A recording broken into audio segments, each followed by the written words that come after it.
Cricket से जुड़ी तमाम खबरें, वर्ल्ड रिकॉर्ड, आईसीसी रैंकिंग और आने वाली सीरीज के शेड्यूल से बाखबर रहने के लिए सब्सक्राइब करें बीओ ऑफिशियल चैनल को और दबाएं बेल के बटन को ताकि आप हमारी लेटेस्ट वीडियो सबसे पहले देख सकें। शुक्रिया।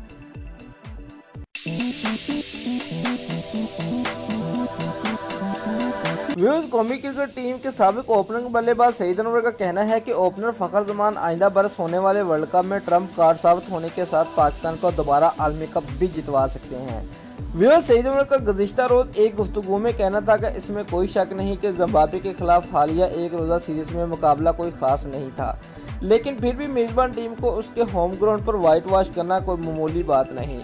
और मजमूई एतबार से देखा जाए तो ग्रीन शर्ट ने T20 ट्राई सीरीज और वनडे सीरीज में शानदार कारकर्दगी का मुजाहरा किया है।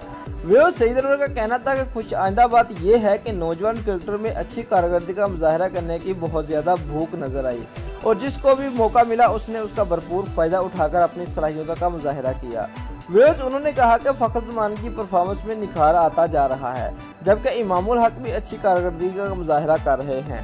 ताहम उन्होंने ये कहने से भी ग्रेज नहीं किया कि सीनियर ऑलराउंडर और साबिक T20 कप्तान मोहम्मद हफीज़ की वनडे प्लेइंग 11 में जगह बनती है और इन्हें दौरा जिम्बाब्वे में मौका देना चाहिए था क्योंकि अब वो बॉलिंग भी कर सकते हैं।